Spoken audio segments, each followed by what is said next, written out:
Sungguh baik.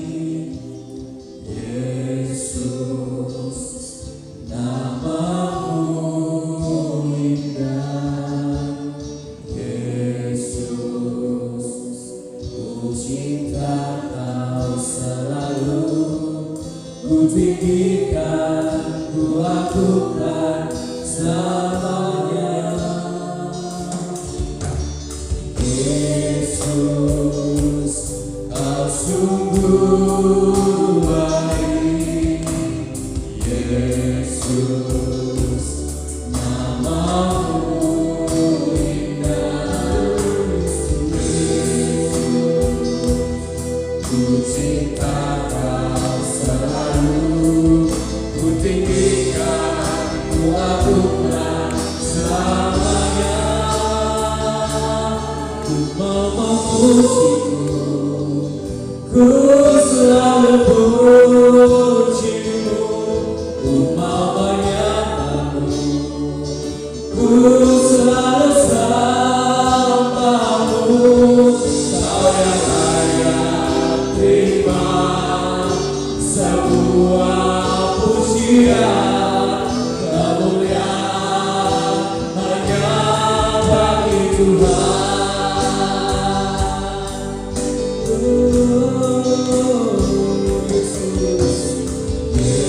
Yesus, Kau sungguh baik.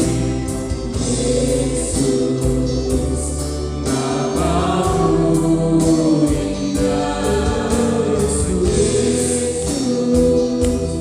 ku cinta Kau selalu, ku tinggikan, ku agungkan selamanya. Ku memujimu, ku selalu pujimu, ku menyembahmu, ku selalu sembahmu. Kau yang layak terima sebuah pujian, kemuliaan hanya bagi-Mu. Memujimu Tuhan, ku memujimu, ku selalu pujimu, ku menyembahmu, ku selalu sembahmu. Kau yang layak terima sebuah pujian, kemuliaan hanya bagi Tuhan. Oh Yesus, Kau sungguh baik. Yesus, Kau sungguh baik.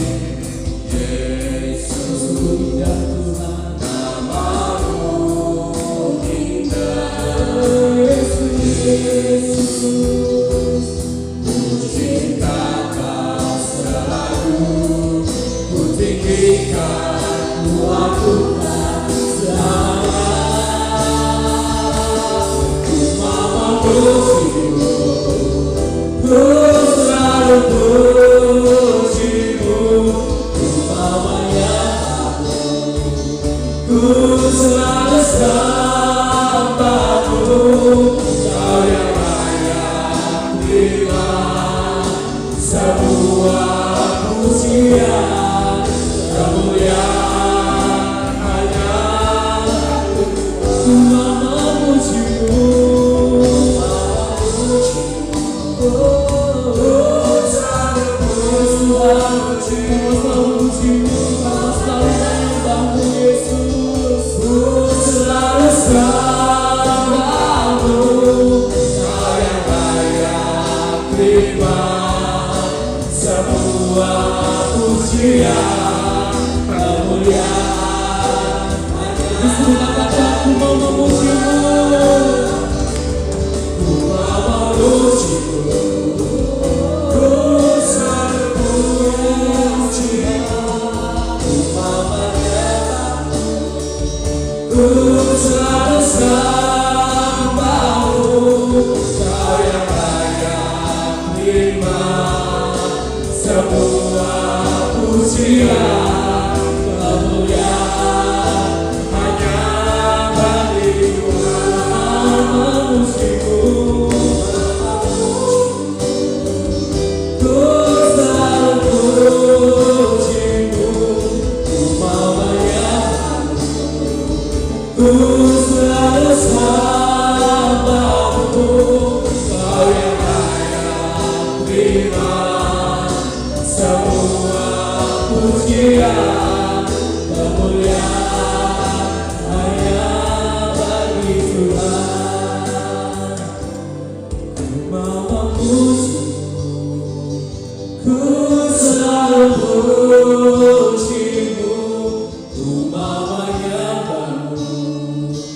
ku selalu samamu.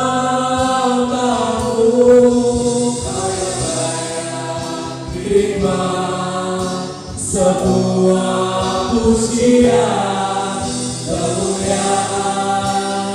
Di sini katakan ku mau memujimu,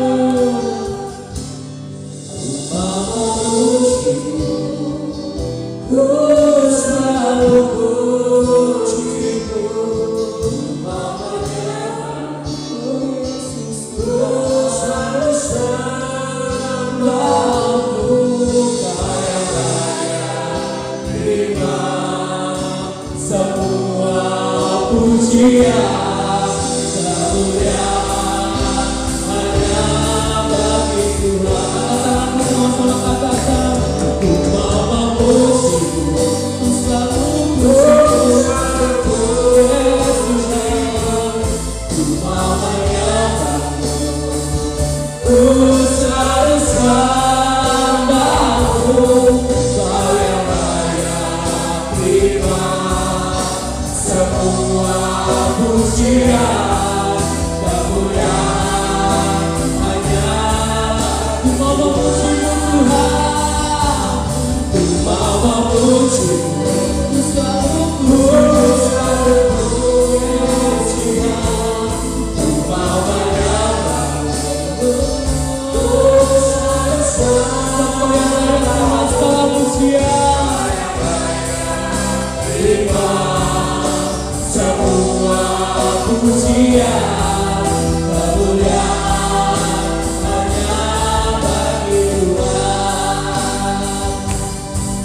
Kemuliaan hanya bagi Tuhan. Kemuliaan Tuhan, kemuliaan hanya bagi Tuhan.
Semua kami yang baik Tuhan, Kau sungguh baik Yesus. Kau penuh dalam hidup kami, Kau pemalam kami Tuhan, Kau sumber pengharapan kami Yesus.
siap bersorak bagi nama Tuhan Yesus. Bersorak nama Tuhan semua katakan amin. Shalom. Shalom. Shalom. Bagaimana kabarnya? Yes, luar biasa. Masih semangat memuji Tuhan. Amin. Mari sama-sama kita ngobrol. Aku wis gak rewel Gusti. Aku wis gak rewel Gusti. Tak syukuri sing dadi berkahi. Aku wis gak Mari sama-sama katakan. Aku wis gak rewel Gusti. Aku wis gak rewel Gusti. Lakoni sing dadi kersane. Aku wis gak rewel.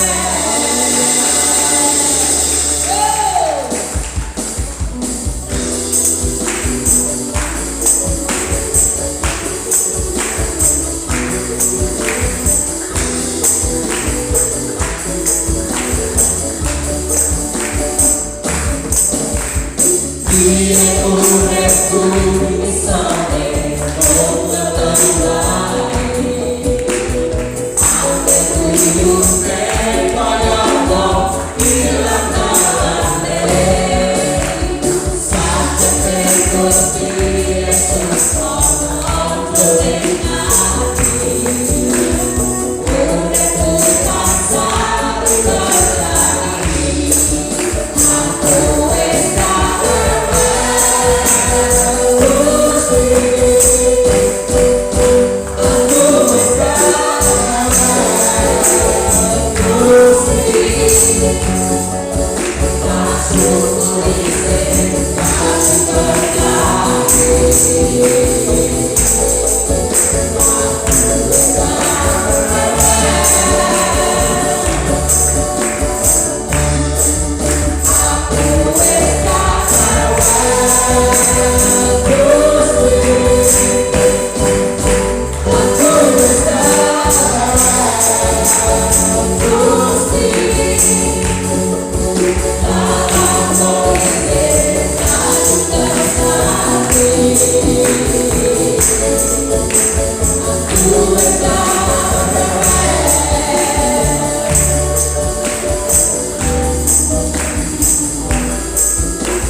Yesus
Mari bersama kita dalam firman Tuhan. Terima kasih Yesus, terima kasih Tuhan. Kami mau mengiringi Tuhan.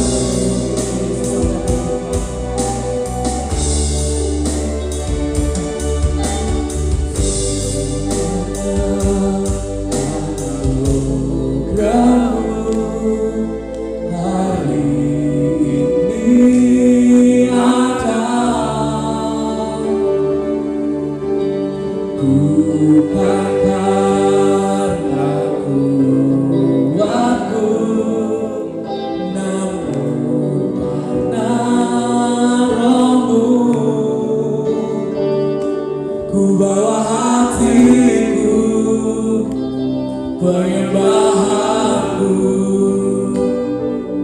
ku semakin berkurang, Yesus semakin bertambah. Mengikut Yesus, itulah kesukaan hati. Ku lepas semua hatiku untuk mengenal kehendaknya di hidupku. Mengiring Yesus, itulah kekuatan hidupku. Ku yakin anugerahnya mampu jadikanku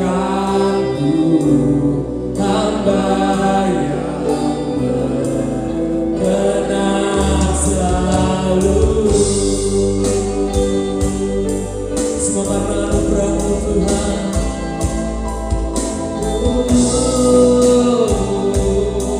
Sama-sama berkata.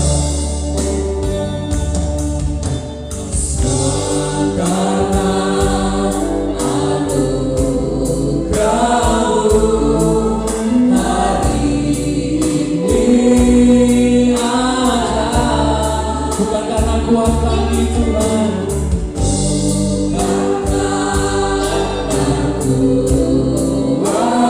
namun hanya Roh-Mu Yesus.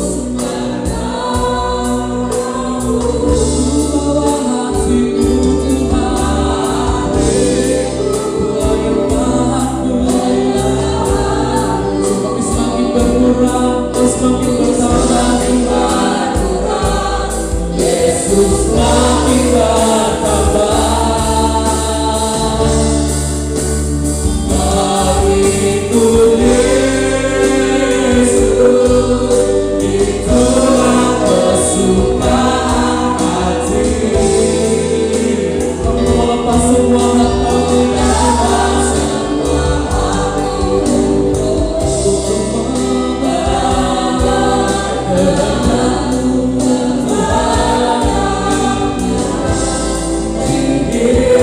hidupku. Mengiring Yesus, itulah kekuatan hidupku. Ku yakin anugerahnya mampu jadikanku hamba yang berkenan. Mengikutku Tuhan, mengikut Yesus, itulah kesukaan hatiku. Kami melepas semua hati.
Setiap pekerjaan kuasa roh jahat yang ingin merampas kebenaran firman Tuhan, kami ikat di hancurkan, kami tolak keluar dari setiap ruangan pikiran hati kami dan atmosfer yang ada di tempat ini. Kau kuasai ya Tuhan. Terima kasih Bapa, kami bersyukur.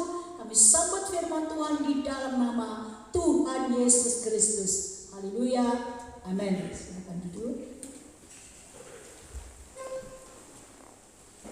Shalom. Puji nama Tuhan. Saudaraku, kita patut mengucap syukur ya kalau sampai saat ini kita masih diberi kesempatan oleh Tuhan untuk dapat beribadah kepada Tuhan.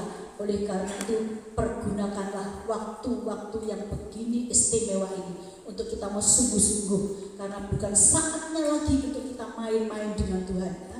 Ikut Tuhan, ibadah kepada Tuhan hanya dengan main-main saja sudah bukan waktunya lagi, karena semua itu nanti akan berdampak yang sangat luar biasa di dalam pengikutan kita kepada Tuhan ini, karena kita ini dihimpit dengan permasalahan-permasalahan yang tidak ringan. Saudara ya, mari kita akan belajar firman Tuhan bersama-sama. Saya berikan judul firman Tuhan yaitu dipelihara dalam masa kesukaran.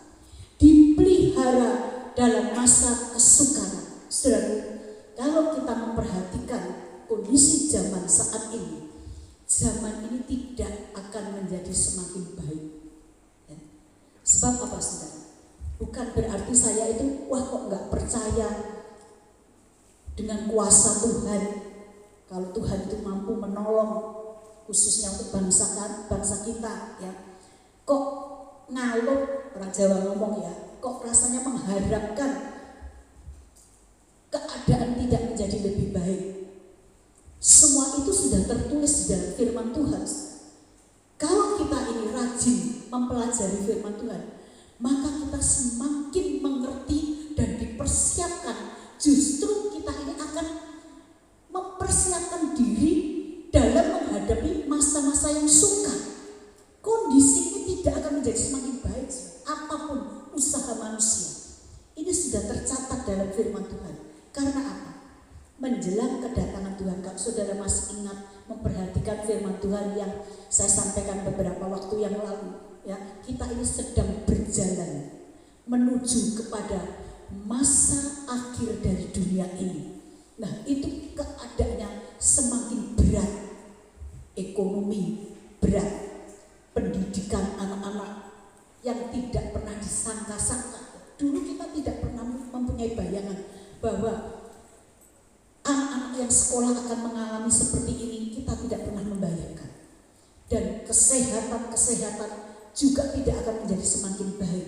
Nah, untuk itu saudara, mari kita akan semakin dekat sama Tuhan, semakin belajar firman Tuhan, agar kita ini bisa mempersiapkan diri dalam menghadapi masa yang sukar. Nah, ini judul firman Tuhan tentang dipelihara dalam masa yang sukar. Daud di dalam hidupnya, sekalipun dia itu seorang raja, dia menghadapi banyak kesukaran dalam hidupnya, banyak masalah-masalah yang menghimpit kehidupan Raja Daud. Bahkan masalah itu masalah yang mengancam keselamatan jiwa. Dia dikejar-kejar, mau dibunuh oleh mertuanya sendiri, yaitu si Raja Saul ya. Dan dia juga dikejar-kejar oleh anaknya sendiri, hendak dibunuh, terancam keselamatan jiwanya. Nah, saat ini keselamatan jiwa manusia juga terancam dengan maut, dengan adanya virus yang begitu mengganas di seluruh dunia ini. Tetapi kenapa Daud bisa mengalami, dia bisa menghadapi dengan rasa aman dan tentram sekalipun permasalahan begitu berat? Karena Daud, dia menjalin hubungan dengan Allahnya begitu erat. Daud justru meningkatkan hubungannya lebih erat lagi kepada Tuhan. Oleh karena itu, Daud bisa berkata bahwa Tuhan adalah gembalaku yang baik. Kita juga harus mencontoh, saudara. Kalau kita mendengar firman Tuhan, kita mempelajari firman Tuhan, seharusnya kita mencontoh orang-orang yang berhasil di dalam menghadapi persoalan dalam hidupnya.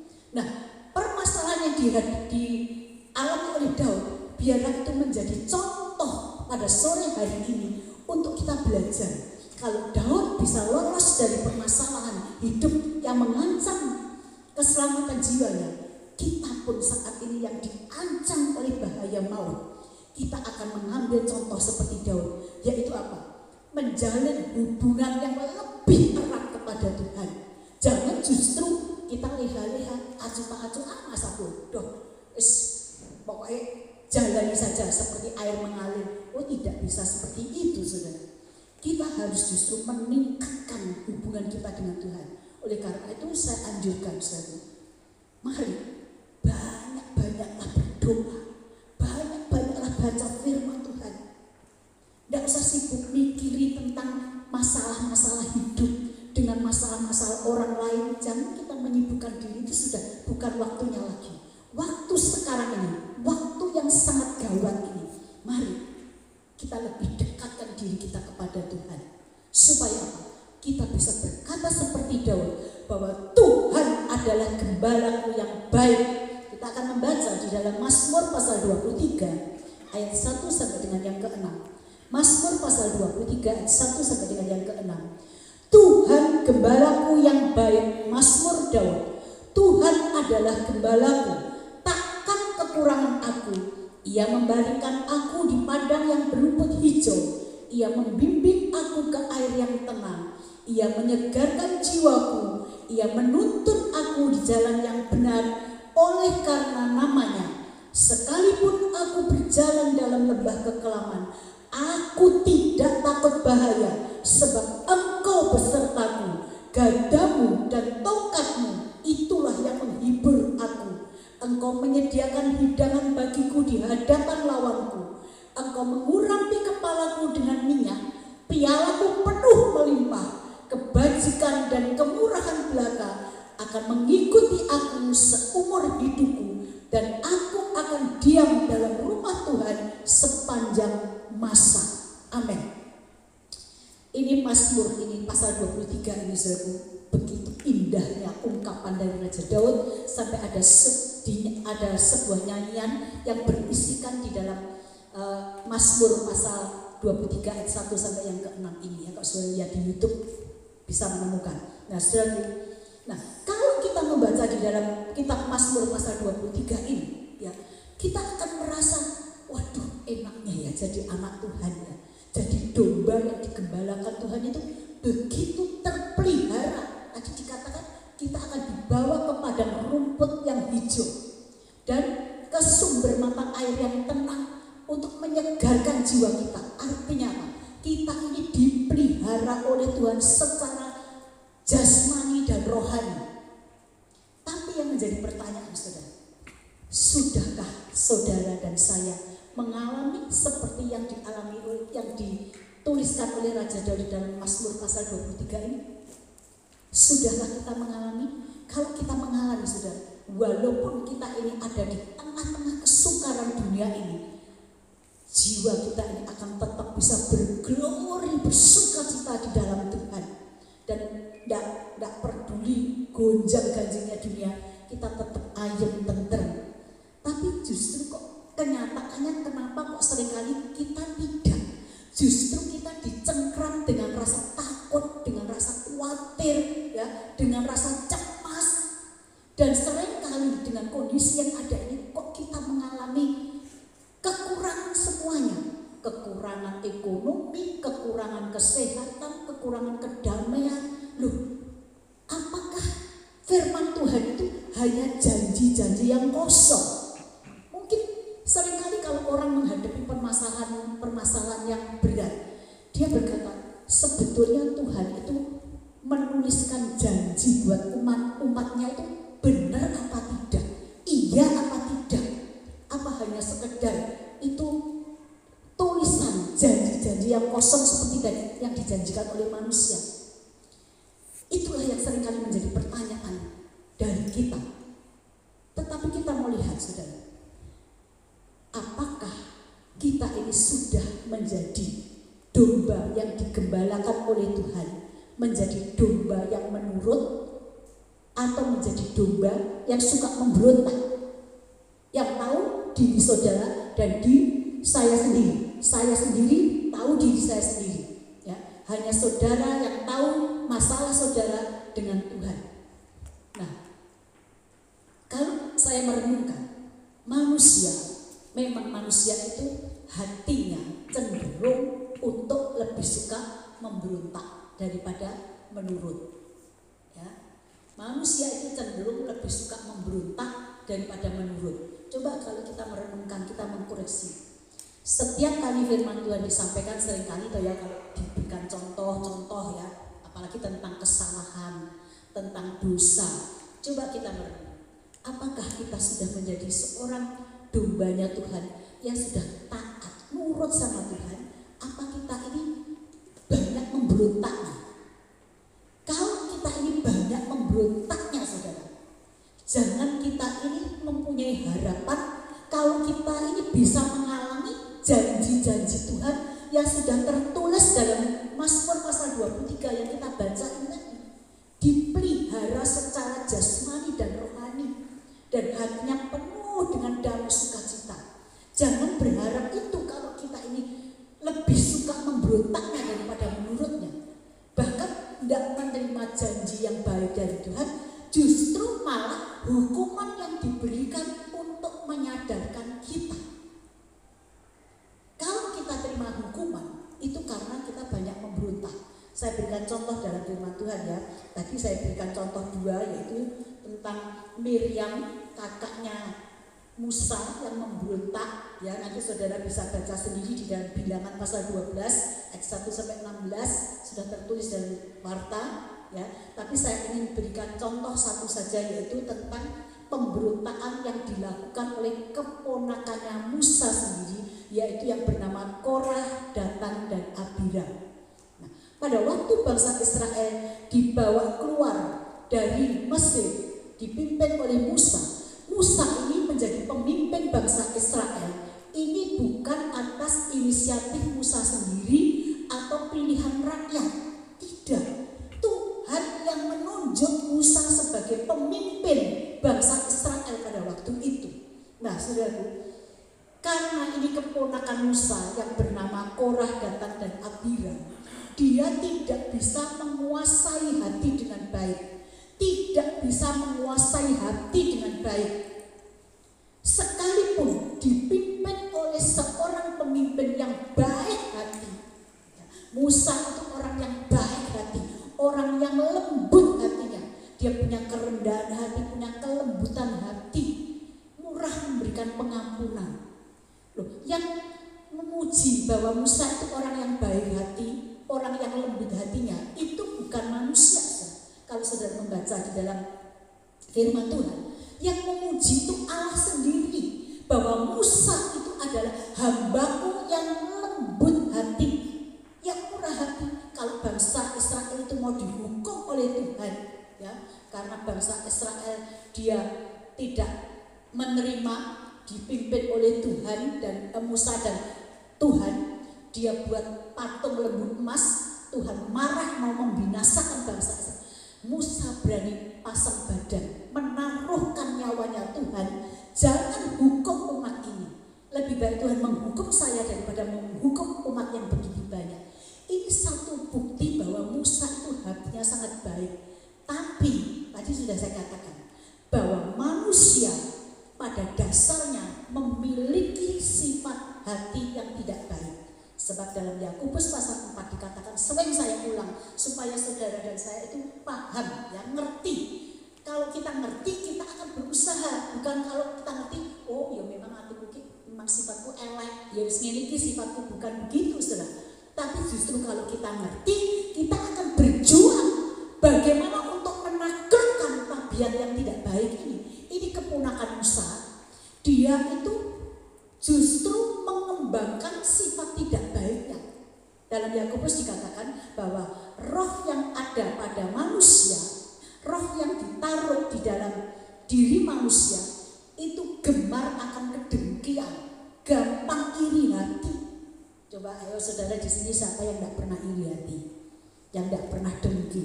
Saya kira semua orang pasti, ya, entah volumenya besar atau kecil, pasti pernah, ya, kalau iri sama orang, dengki sama orang. Tapi kalau kita sebagai anak Tuhan, memang itu sudah ada bibitnya dalam hati manusia.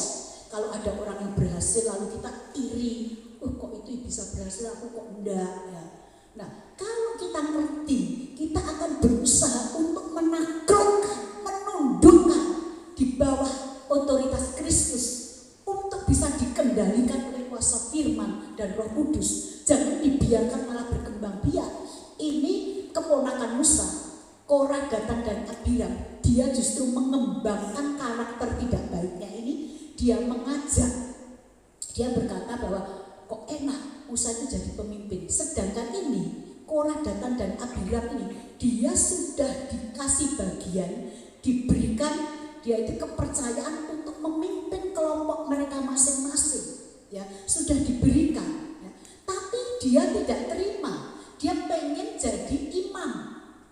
Dia tidak mau kalau hanya jadi punya jabatan yang seperti itu masih di bawahnya imam. Dia tidak mau. Dia pengen lebih. Nah, oleh karena itu ini rasa iri hatinya ini langsung dipupuk. Dia ajak 250 orang Israel, ya, juga orang-orang penting. Dia mengadakan rapat, lalu mereka datang memberontak kepada Musa. Musa dikata-katai ya, bahwa apakah hanya engkau yang dapat jadi pemimpin, ya? Kok engkau tidak mempercayakan kepada kami ini ya? Dia berontak, lalu Musa merasa sedih hati. Padahal saudara, jadi seorang pemimpin itu sebetulnya kalau direnungkan tidak enak saudara, apalagi zaman sekarang. Jadi pemimpin itu enaknya apa ya? Pemimpin yang benar, maksud saya pemimpin yang benar. Kalau pemimpin yang punya motivasi lain ya nggak tahu. Tapi seorang pemimpin yang benar itu berat, saudara. Tanggung jawabnya itu besar. Ya. Pemimpin yang benar-benar tanggung jawabnya besar. Jadi seorang gembala itu kalau tidak panggilan Tuhan, saya kira tidak akan mampu, saudara. Ya. Kalau gembala yang benar, saudara, tidak akan mampu. Karena apa? Tantangannya berat, ya. Benar saja masih disalahkan, apalagi salah. Jadi menjadi seorang pemimpin itu harus mau bersedia menjadi tong sampah, ya. Yang baik ya dimasukkan, yang busuk-busuk juga dimasukkan. Harus bisa menikmati.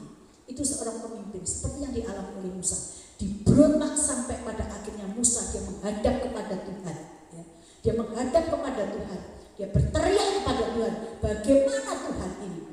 Umat yang aku pimpin ini, dia memberontak tidak terima atas kepemimpinan yang diberikan Tuhan kepada saya. Lalu Tuhan bertindak. Dia menghukum orang-orang yang memberontak ini. Kita akan membaca di dalam Bilangan pasal yang ke-16. Ini gambarnya saudara. Nanti ditayangkan lagi ya. Sekarang kita baca dulu. Bilangan pasal 16. Kita akan membaca ayat 30 sampai dengan yang ke-35. Bilangan 16 ayat 30 mulai.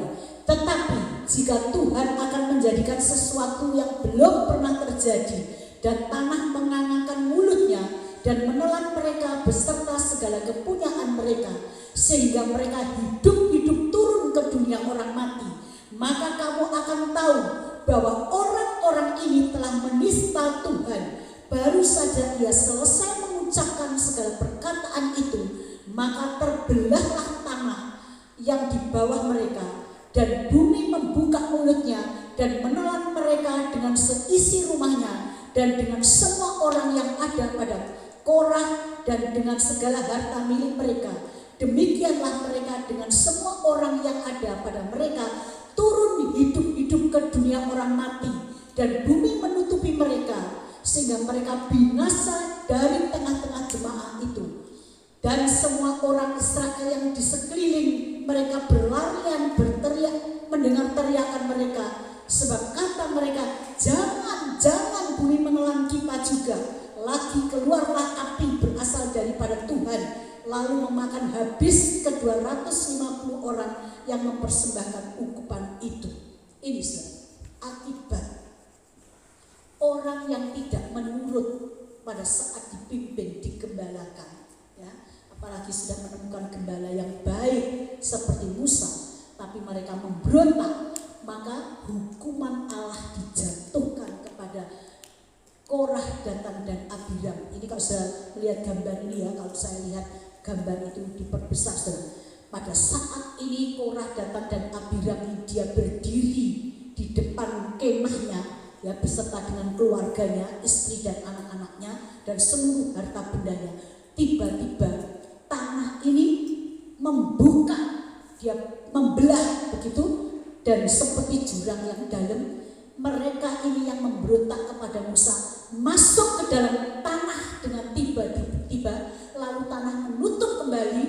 Jadi ini pemberontak ini dia dikubur hidup-hidup dalam tanah.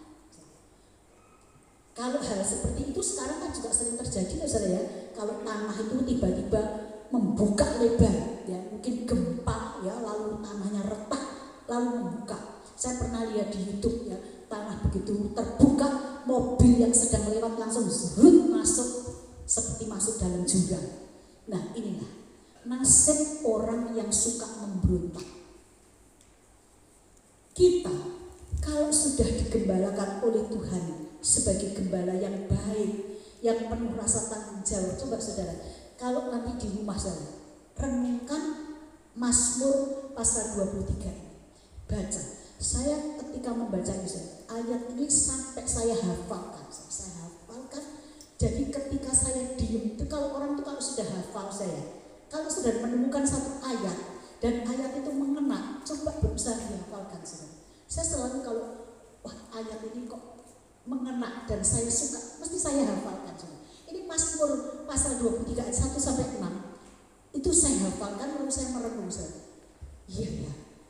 Kalau jadi dombanya Tuhan, nurut maunya Tuhan, hidup ini kok penuh dengan damai sukacita. Ya. Nanti kita baca ulang saya. Hati ini akan merasa nyaman walaupun dunia bergelora seperti saat ini. Tapi kita akan tenang saudara. Dan ada sukacita. Dan bukti-bukti pemeliharaan Tuhan itu begitu nyata dalam kehidupan domba-domba yang memiliki roh ketaatan. Nah untuk itu saudaraku, marilah kita berusaha. Jangan gampang protesnya kepada Tuhan ya, berontaknya seperti orang yang sudah, contoh orang yang sudah kita baca ini tadi ya. Jangan kita suka memberontak kepada Tuhan. Sebab orang yang suka memberontak itu pasti ada sanksinya, pasti ada akibatnya. Nah, untuk itu mari kita akan menjadi domba yang baik ya, menjadi domba yang menurut. Kita akan membaca dulu Injil Yohanes pasal 10. Bagaimanakah menjadi domba yang menurut itu? Yohanes pasal 10 ayat yang keempat.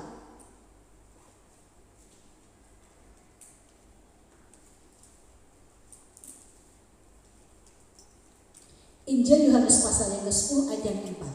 Jika semua dombanya telah dibawanya keluar, ia berjalan di depan mereka, gembalanya ini maksudnya, dan domba-domba itu mengikuti dia karena mereka mengenal suaranya. Ini gembala, kalau dia membawa domba-dombanya, si gembala ini selalu berjalan di depan domba-dombanya. Ya, kalau saudara lihat gambar Tuhan Yesus yang mengembalakan domba itu, gembalanya berjalan di depan, domba-dombanya ada di belakang. Nah, saudara, kalau kita ingin menjadi domba yang baik, maka domba itu dia harus, di sini dikatakan domba itu mau mengikuti dia dari belakang. Karena apa? Karena domba itu mengenal suaranya gembala. Dia tahu kalau bukan gembalanya dia tidak akan dipanggil.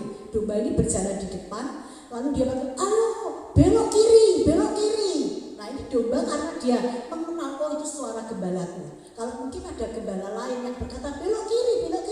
Domba ini pasti, oh itu bukan gembalaku, itu nggak nurut saudara. Tapi kalau domba ini mengenal suaranya gembala, dia tahu, oh itu suara gembalaku. Gembalaku berkata apa? Ayo terus jalan. Dia akan terus jalan karena mengenal suaranya. Begitu dia mengenal suara gembala, maka domba ini terus berjalan mengikuti gembalanya. Lah, bagaimana saudaraku, kita sebagai domba domba-dombanya Tuhan, bisa mengenal suaranya Tuhan. Dari mana kita bisa mengenal suara gembala kita? Dari firman.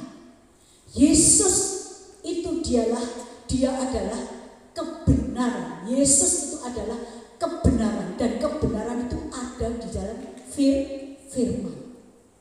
Nah, kalau kita jadi anak Tuhan, tidak suka baca firman, tidak suka mendengarkan firman Tuhan, mungkin mendengarkan firman Tuhan hanya cukup 1 minggu kalau tidak bolos. Ya, kalau bolos ya mungkin bisa lebih, mungkin 2 minggu, mungkin 3 minggu, mungkin 1 bulan, atau mungkin 1 tahun 2 kali. Kalau hanya itu kita mendengarkan suara gembala, tidak akan mungkin kita bisa mengenal Tuhan.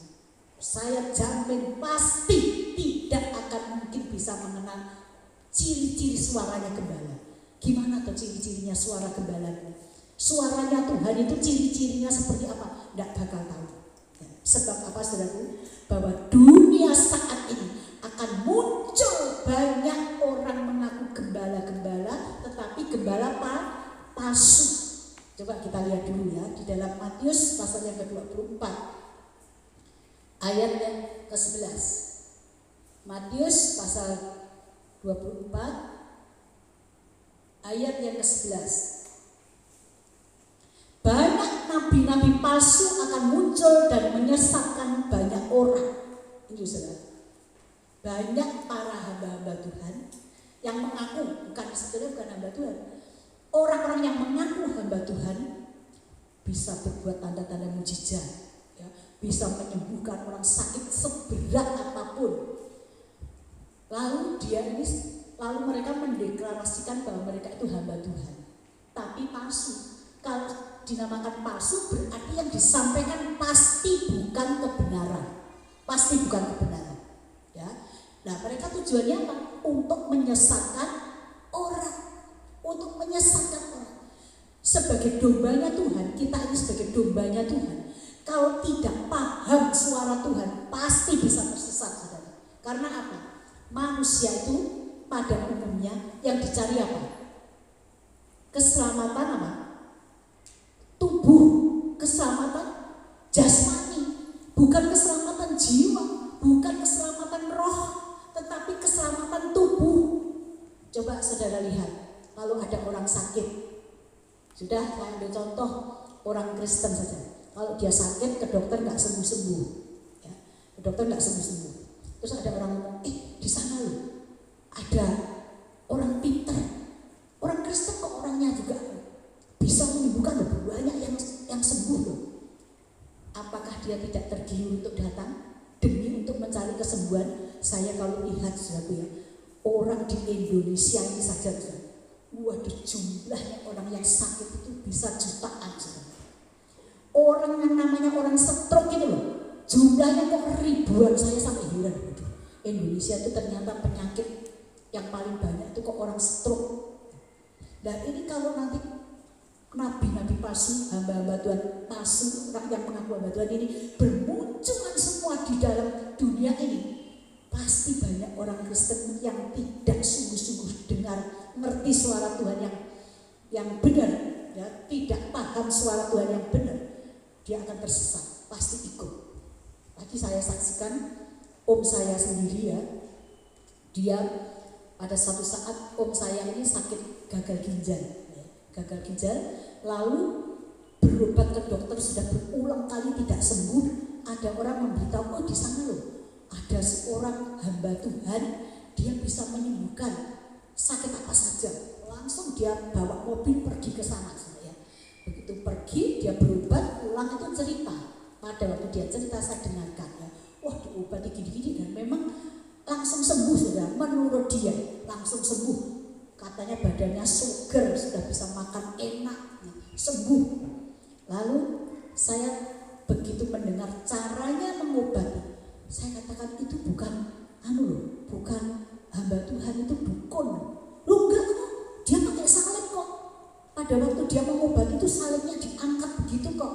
Tapi caranya kalau hamba Tuhan enggak begitu. Saya sudah tahu ciri-cirinya kalau itu dari dukun, tapi dia enggak percaya, ya.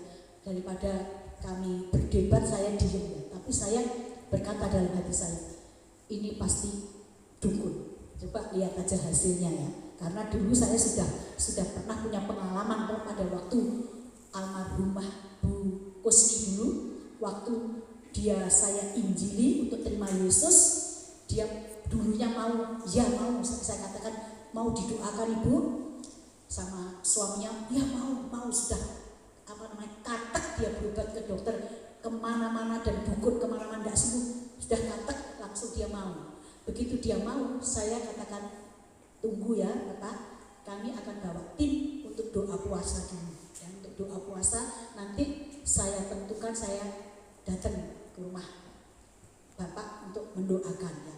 Lalu oh iya dia belum saya jawab hari apa, dia tiba-tiba besoknya datang kembali menemui saya, dia berkata, wes gak jadi, maaf ya gak jadi, gak sido. Loh kenapa? Sudah tak bawa ke orang pintar, wah langsung sembuh. Ini katanya kakinya dulu sakitnya itu mungkin saraf atau apa ya di kakinya ya, gak bisa jalan gitu, sakit sekali.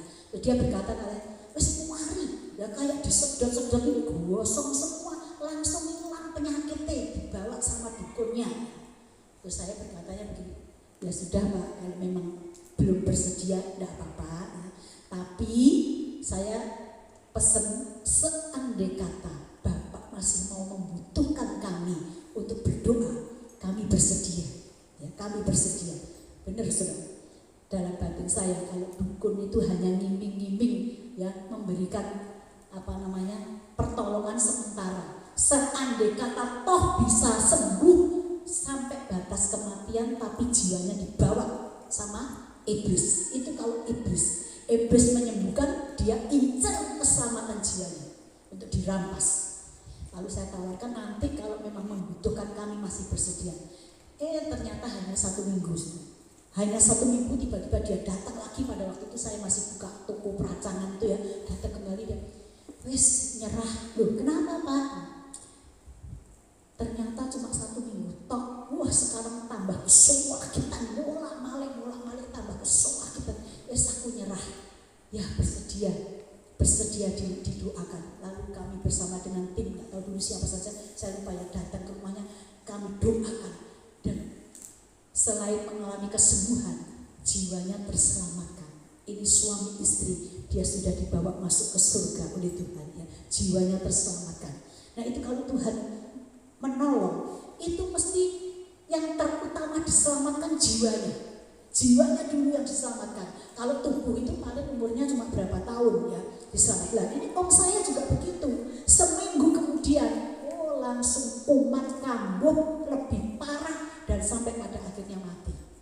Nah untuk itu saudaraku, biarlah kita ini mau mengenali suara gembala ya, sebab nanti akan muncul banyak orang yang akan menyesatkan. Oleh karena itu saya anjurkan jemaat GBI Beras Mames, ini zaman, ini usianya sudah mendekati ajal. Kalau kita tidak mempersiapkan diri, saya takutkan bahwa keselamatan itu tidak akan terjadi dalam kehidupan kita. Untuk itu mari belajarlah setia kepada Tuhan. Apapun kondisi saudara, usahakan untuk kita belajar mengutamakan Tuhan. Baca firman Tuhan ya. Baca, berdoa, minta supaya Tuhan menerangi jiwa kita agar kita bisa mengerti firman. Dan kalau ada kesempatan saudara dengar firman Tuhan, kalau buka HP itu jangan cuman film-film, cerita-cerita apa yang tidak penting saya. Lebih baik banyak dengar firman Tuhan. Itu yang membangun iman kita supaya kita nanti bisa membedakan ini suara Tuhan, suara gembala atau suara gembala palsu, supaya kita ngerti. Nah sekarang kalau sudah mengenal suaranya, kita akan baca Yohanes pasal 13 ayat yang ke-15. Injil Yohanes pasal 13 ayat 15 ya. Kalau domba itu dia sudah mengenal suaranya, domba itu mengikuti dari belakang. Apa artinya mengikuti? Mengikuti dari belakang itu artinya hidup meneladani gembala, hidup meneladani Yesus.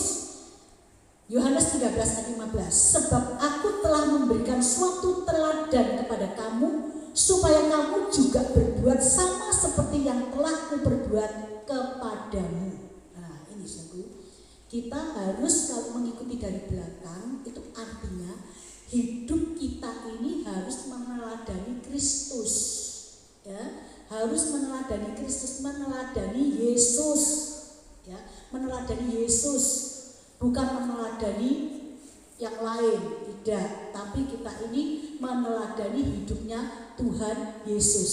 Nah, tadi saya berikan contoh ya, apa toh yang harus kita teladani dari Yesus itu, yaitu tentang kelemah lembutan dan kemurahan hati Yesus. Itu yang harus kita teladani. Sekarang saya ingin tunjukkan yaitu yang harus kita teladani perbuatan Yesus itu tentang ketaatan Tuhan.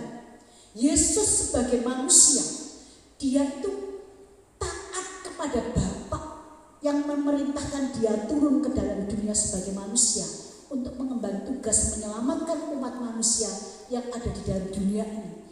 Nah, ketika Yesus sebagai manusia, dia tunjukkan ketaatannya. Ya, kita akan baca dulu Filipi pasal 2 ayat 10 ayat 8 sampai 10. Filipi pasal yang kedua ayat 8 sampai ayat 10. Dan dalam keadaan sebagai manusia, Yesus, ia telah merendahkan dirinya dan taat sampai mati, bahkan sampai mati di kayu salib. Itulah sebabnya Allah sangat meninggikan dia dan mengaruniakan kepadanya nama di atas segala nama, supaya dalam nama Yesus bertekuk lutut segala yang ada di langit dan yang ada di atas bumi dan yang ada di bawah bumi. Yesus sebagai manusia, dia menunjukkan kerendahan hatinya, sekalipun dia itu adalah Tuhan, saudara. Sekalipun dia adalah Tuhan, dia memberikan keteladanan tentang kerendahan hati. Kalau Tuhan saja punya kerendahan hati, tapi kita manusia kok seringkali kita itu tidak mau belajar rendah hati, tapi justru kita ingin menyombongkan diri kita.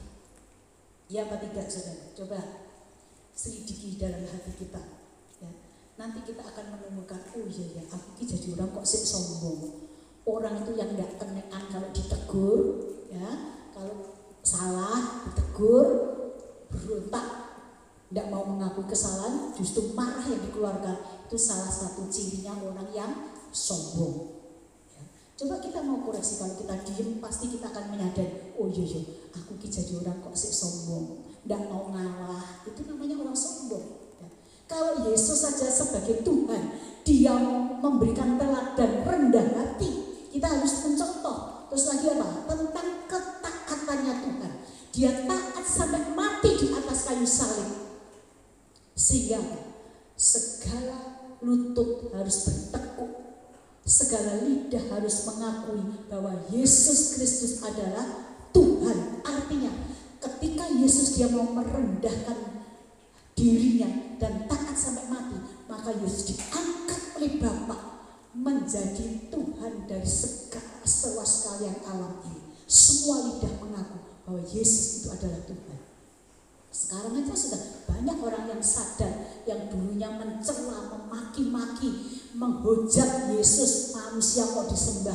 Sekarang mereka mengakui ternyata memang Yesus itu adalah Tuhan. Berbahagialah kita yang sudah saat ini kita sadar, kita mempercayai bahwa Yesus itu memang Tuhan. Sekarang banyak orang yang dulu tidak percaya kalau Yesus Tuhan, sekarang mengakui bahwa Yesus itu Tuhan. Nah, kita juga demikian sih. Kalau kita ini memiliki ketaatan meneladani Kristus, maka kuasa itu juga akan diberikan dalam kehidupan kita. Mulut orang percaya itu besar kuasanya. Ya. Kalau kita berkata, hei penyakit, stop, kamu berhenti, maka penyakit itu juga akan berhenti keluar dari kehidupan kita. Stop, berhenti kemiskinan, maka kemiskinan itu akan diubahkan oleh Tuhan untuk menjadi kelimpahan. Sebab mulut orang benar itu mempunyai kuasa yang besar. Saya seringkali sudah kalau menghadapi masa-masa yang sulit, saudara, ini firman Tuhan ini saya munculkan, saya ucapkan berulang-ulang sambil saya itu olahraga di depan rumah saya, teras saya itu saya ucapkan. Dagangan-dagangan saya itu tiap hari tak tumpangi tangan di dalam nama Tuhan Yesus. Saya katakan di dalam Mazmur pasal 37 ayat 25 dikatakan bahwa dari muda sampai aku menjadi tua tidak pernah aku melihat orang benar ditinggalkan dan anak cucunya meminta-minta roti. Saya ucapkan ya, hidupku dipelihara oleh Tuhan. Ayat-ayat firman Tuhan itu muncul, saya ucapkan dan benar saudara. Mulut orang benar itu besar kuasa. Oleh karena itu jangan main-main saudara. Kalau kita memiliki roh kerendahan hati, memiliki roh ketaatan, mulut orang benar itu besar kuasanya. Kalau Yesus dia rendah hati dan taat sampai mati, dia memiliki kuasa di atas segala nama. Yesus adalah kuasanya lebih besar. Maka kita pun juga demikian. Kita pun juga punya kuasa. Apapun persoalan yang saudara hadapi, mulut orang benar. Saya katakan, mulut orang benar itu adalah mulutnya domba yang mentaati gembalanya, yang tunduk pada gembalanya, yaitu Yesus Kristus, maka memiliki kuasa yang besar. Inilah kebahagiaan. Dan selanjutnya sekarang kalau kita sudah menjadi domba yang benar, domba yang nurut gembala, apa yang dilakukan oleh gembala? Kembali kita di dalam Mazmur pasal 23 tadi.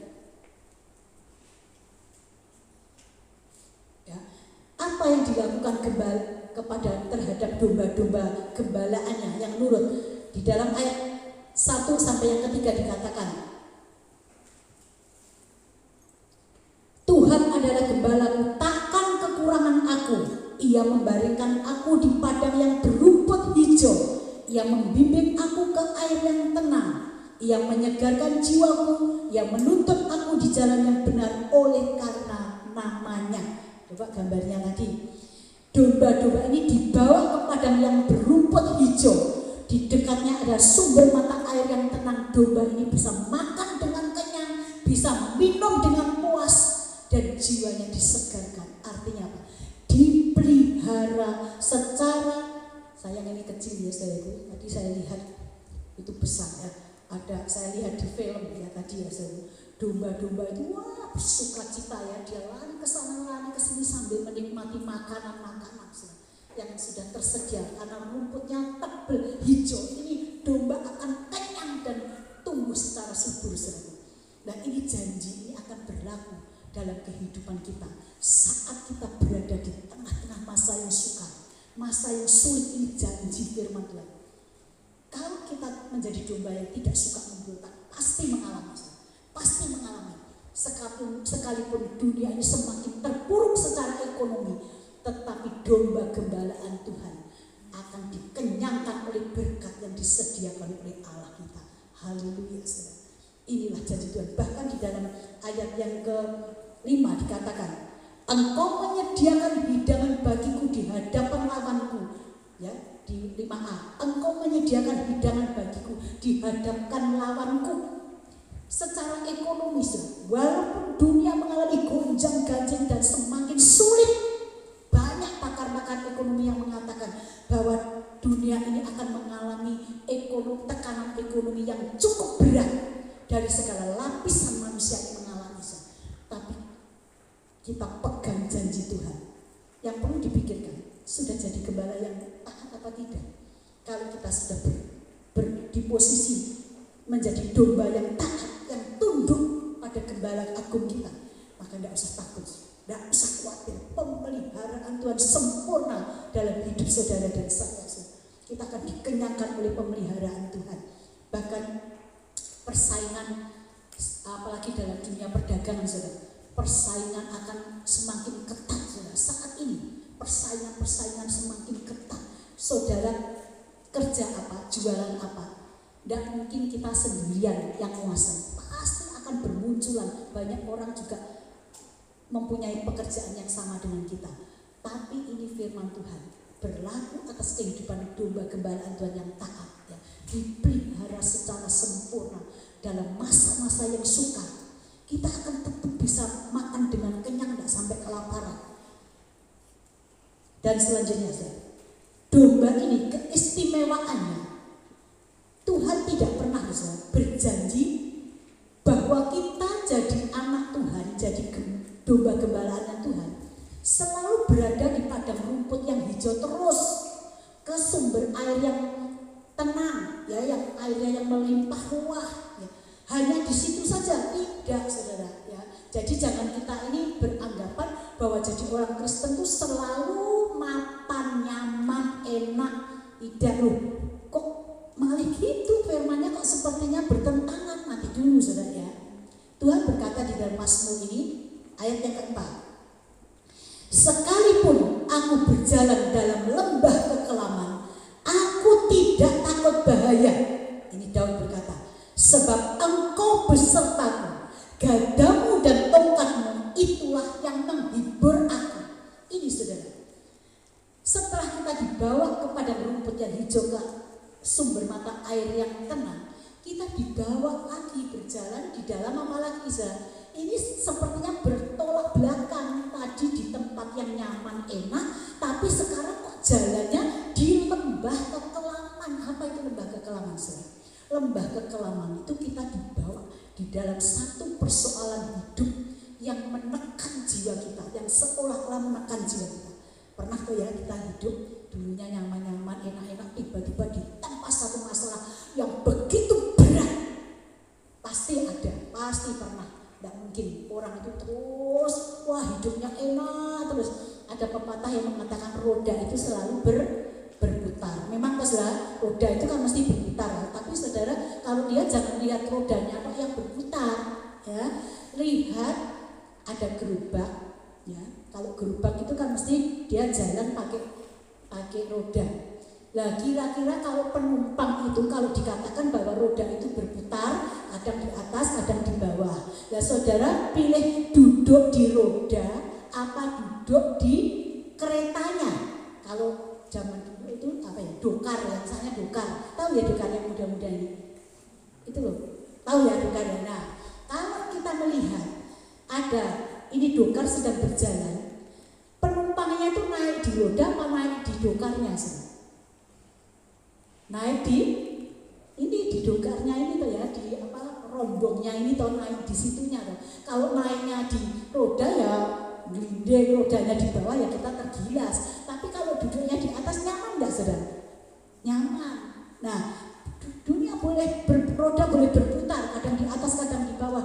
Tapi bagi anak-anak Tuhan, walaupun roda dalam gerobak itu berputar kadang di bawah, kadang di atas, tapi anak-anak Tuhan tetap bisa menikmati kenyamanan karena gerobak kita itu wadahnya adalah Yesus Kristus Tuhan sebagai gembala agung kita. Ini saudara, ya. Jadi pada saat kita dibawa dalam lembah kekelaman, di sini dikatakan aku tidak takut bahaya sebab apa? Satu, engkau besertaku. Yesus ada dalam hidup kita. Yang kedua, gadamu dan tongkatmu itu yang menghibur aku. Gada itu kalau dalam pewayangan, gada itu ada seperti alat pemukul gitu ya, yang ada belendung tapi nggak begitu panjang. Tapi kalau tongkat itu panjang. Nah, gada ini adalah senjata, tongkat itu adalah kekuatan. Waduh, kalau saya membaca ini begitu sempurnanya gembala kita itu membawa kita. Walaupun dibawa masuk dalam lembah kekelaman, tidak takut bahaya. Walaupun dunia saat ini gonjang-ganjing, tidak akan takut, tidak akan mempengaruhi kedamaian yang ada dalam hati kita. Sebab apa? Satu, Yesus menyertai kita. Dua, senjatanya Tuhan. Senjatanya Tuhan itu adalah firman, ini adalah senjatanya Tuhan. Kalau saudara mengucapkan firman, ayat-ayat firman Tuhan, saudara klaim, saudara yakini, saudara ucapkan, punya kuasa. Tongkat ini adalah kekuasaan Tuhan yang menyertai kita sehingga hati kita terhibur, saudara. Maka Rasul Paulus dia berkata, justru Rasul Paulus itu senang kalau dia itu mengalami apa? Penindasan, mengalami kelemahan, mengalami sakit, mengalami ancaman bahaya, mengalami tekanan manusia. Rasul Paulus menyatakan, aku lebih senang. Sebab apa? Dalam kelemahanku, dalam kelemahan daging ini, maka kuasamu akan semakin nyata. Saudara bisa melihat kuasa Tuhan kalau kita ini sedang ada dalam masalah. Kalau kita belum ada masalah, ya biasa-biasa, saudara, biasa-biasa, kita tidak ngincipi kuasa Tuhan. Tapi ketika kita menghadapi tekanan masalah, kita berdoa kepada Tuhan, kita melekatkan diri kita kepada Tuhan, jalan dalam kebenaran firman Tuhan, maka kuasanya akan semakin dinyatakan dalam hidup kita. Kuasa Tuhan akan didemonstrasikan dalam kehidupan kita. Kita baca di dalam 2 Korintus 12. 2 Korintus 12 ayat 9 sampai 10.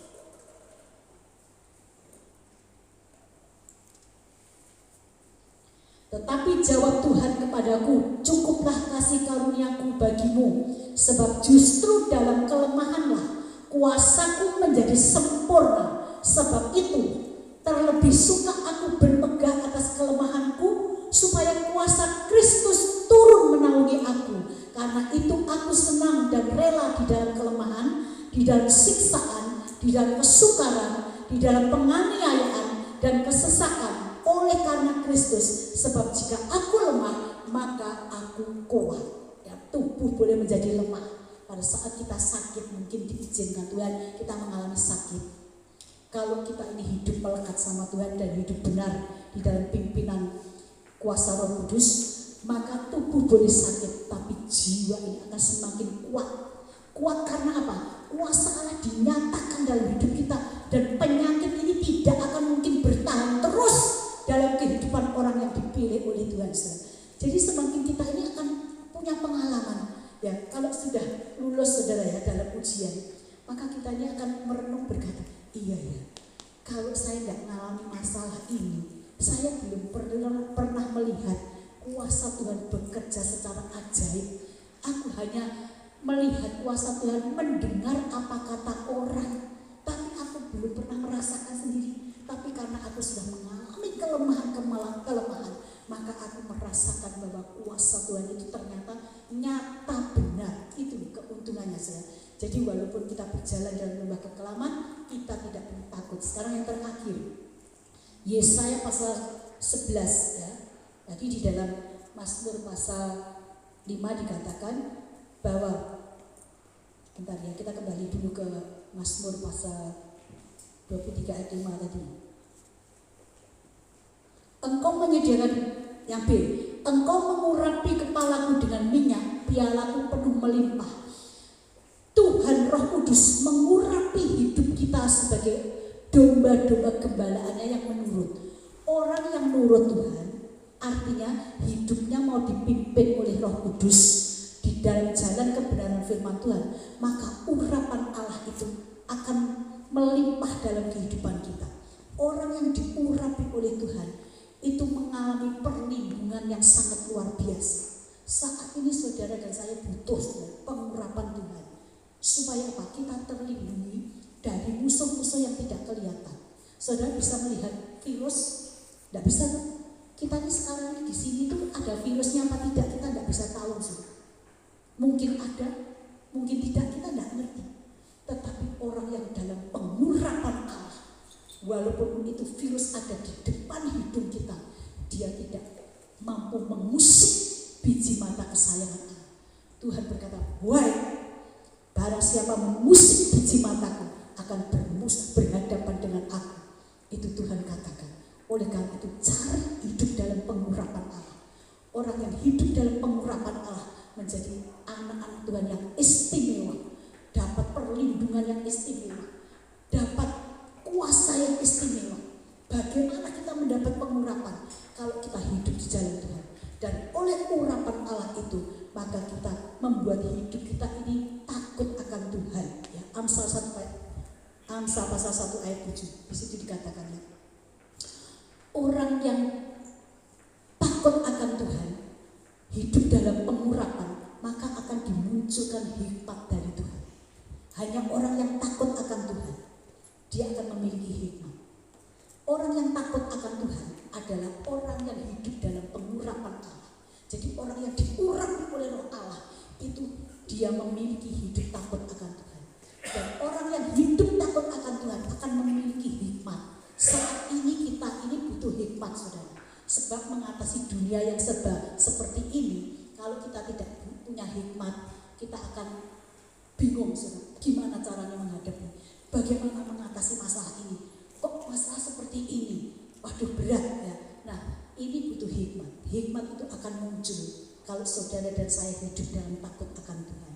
Dan takut akan Tuhan itu kalau kita berusaha hidup dalam pengurapan kuasa Roh Kudus. Oleh karena itu marilah kita akan bersama-sama berjuang menjadi domba yang nurut pada saat kita digembalakan oleh Tuhan. Jangan suka berontak, jangan suka bersungut-sungut, ya. Jangan suka melanggar aturan-aturan dari firman Allah. Belajar taat, maka kita akan menjadi domba-domba yang terpelihara baik secara jasmani maupun rohani. Amin. Tuhan memberkati. Mari kita akan bangkit berdiri, kita nyanyikan pujian Engkaulah Perisai.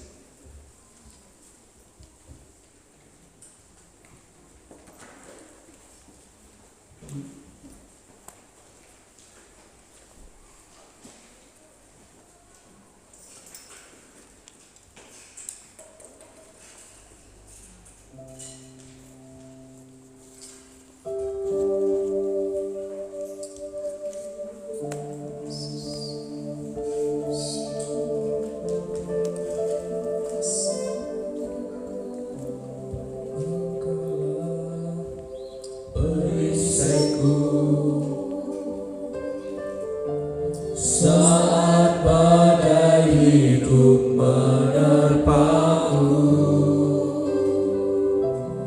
firman-Mu di dalamku, tenangkan jiwaku, bukan berdiri di tengah badai, dalam kekuatan yang Kau berikan. Sampai kapanpun ku akan bertahan, karena Yesus selalu menopang hidupku.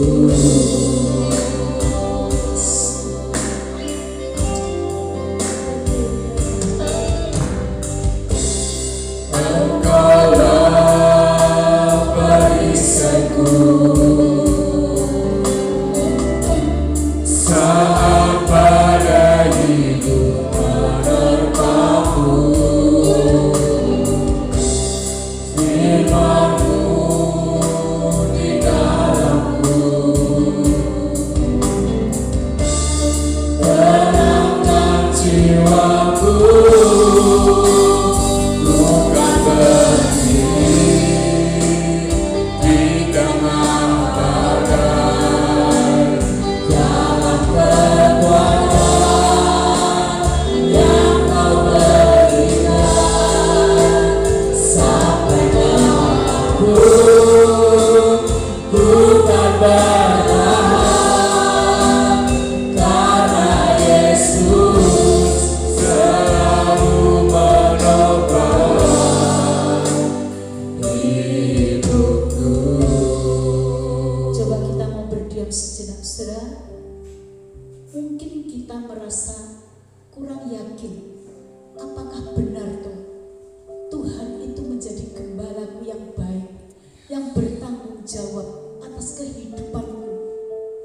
Kenyataannya hidupku kok serba dalam kekurangan, selalu hidup dalam dicengkram rasa takut, khawatir, banyak masalah silih berganti datang dalam kehidupanku.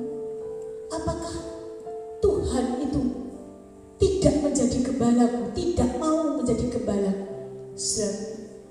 Yang perlu kita mengerti, sudahkah kita ini menjadi domba gembalaan Tuhan yang taat? Kalau kita jadi domba yang suka memberontak, bukan pemeliharaan Tuhan yang kita alami, tapi justru hukuman demi hukuman akan dijatuhkan dalam kehidupan kita. Untuk apa? Untuk menyadarkan supaya kita kembali, jangan menjadi domba yang memberontak, tapi menjadi domba yang menurut, supaya kita mengalami janji Tuhan dalam masa-masa masa-masa yang sukar seperti ini, janji Tuhan tetap berlaku atas hidup saudara dan saya. Sekalipun kita berjalan dalam lembah-lembah kekelaman, masa-masa yang sukar, tapi janji Tuhan, Tuhan menyertai kita. Gada dan tongkat Tuhan itu yang menghiburkan kita, sehingga kita akan berdiri tegak, berjalan terus menghadapi semua tantangan dalam hidup ini. Glory, haleluya Tuhan. Kau Allah kami yang luar biasa. Terima kasih Tuhan. Kami punya Allah yang begitu baik, yang sangat bertanggung jawab atas kehidupan kami Tuhan. Glory, haleluya. Syukur bagi nama-Mu Tuhan. Terima kasih Bapak buat kesempatan saat ini Tuhan. Kami boleh kembali Tuhan mengerti firman Tuhan yang mengajar kami menjadi domba yang baik. Berikan kami kekuatan yang luar biasa Tuhan, untuk kami menyadari dan meninggalkan perbuatan-perbuatan dosa yang menjadi pemberontak-pemberontak kepada Tuhan. Beri kami kekuatan Tuhan untuk melepaskannya. Terima kasih Bapa, sehingga janji-Mu itu berlaku dalam kehidupan kami. Kau melindungi kami Tuhan, Kau mengembangkan kepak sayap-Mu menundungi kami Tuhan. Kami bersembunyi di bawah kepak sayap Tuhan. Sekalipun maut mengancam, tetapi kami tidak takut bahaya, sebab Engkau menyertai kami Tuhan. Terima kasih Bapa, janji-Mu ya dan amin. Mulut orang benar itu besar kuasanya Tuhan. Kami bisa berkata segala macam persoalan hidup aku tundukkan di bawah otoritas Kristus. Segala setan, penyakit, kuasa-kuasa si jahat yang menghimpit kami patahkan di dalam nama Tuhan Yesus Kristus, dan kami menjadi umat yang berkemenangan. Segala macam ekonomi yang mempersulit kehidupan anak-anak Tuhan, kami ikat di dalam nama Yesus, kami dobrak, kami patahkan dalam nama Yesus, dan kami minta berkat Tuhan turun melimpah atas kehidupan orang-orang pilihan Tuhan. Terima kasih Bapak, kami bersyukur semua dalam perlindungan Tuhan. Terima kasih Bapak, hanya dalam nama Yesus kami berdoa dan bersyukur. Amin. Berkati.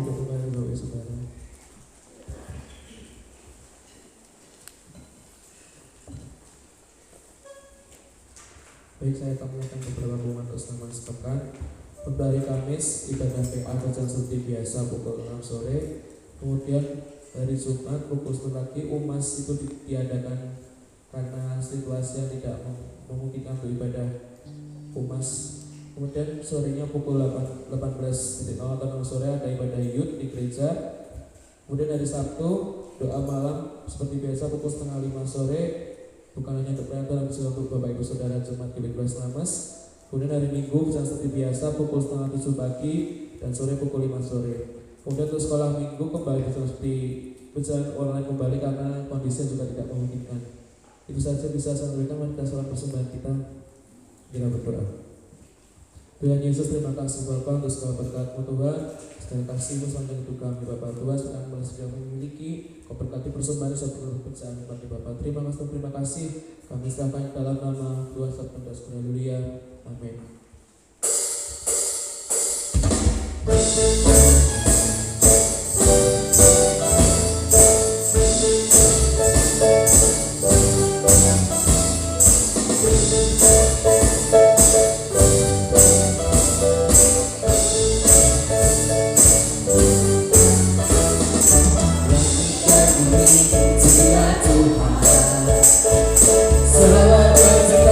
Semuanya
Mari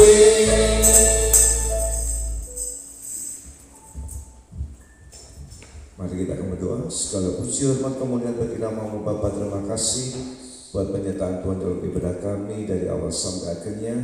Tuhan telah memberikan pengajaran kepada kami melalui firman-Mu. Bila melalui firman pada malam hari ini kami semakin mengerti bahwa Tuhan adalah gembala kami yang baik. Terima kasih Bapa. Dan di akhir ibadah yang izinkan kami semua untuk kami boleh belajar memberikan persembahan kepada Tuhan. Tuhan menguduskan dan memberkati persembahan ini. Persembahan yang kami pakai untuk pekerjaan Tuhan di tempat ini. Tuhan memberkati setiap umat Tuhan telah memberikan persembahan kepada Tuhan pada malam hari ini. Baik tantangan ucapan syukur maupun perpuluhan, Tuhan mengembalikan berlipat kali ganda. Terima kasih Bapa. Sebentar umat kami pulang hamba memohon Tuhan membukakan tingkap-tingkap langit bagi kehidupan kami. Mari kekasihku, angkatlah kedua tanganmu. Terimalah berkat yang melimpah yang dicurahkan oleh Allah dalam kerajaan surga. Dan cinta kasih Tuhan kita Yesus Kristus dan persekutuan Roh Kudus senantiasa menopang dan memberkati kehidupan kita mulai hari ini sampai selama-lamanya. Diberkatilah rumah tanggamu, suamimu diberkati, istrimu diberkati, anak-anakmu diberkati, pekerjaanmu diberkati, kesehatanmu diberkati. Kami hidup dalam kelimpahan dalam nama Bapa, Putra dan Roh Kudus, di dalam nama Tuhan Yesus Kristus. Kita yang percaya diberkati Tuhan mengatakan Amin.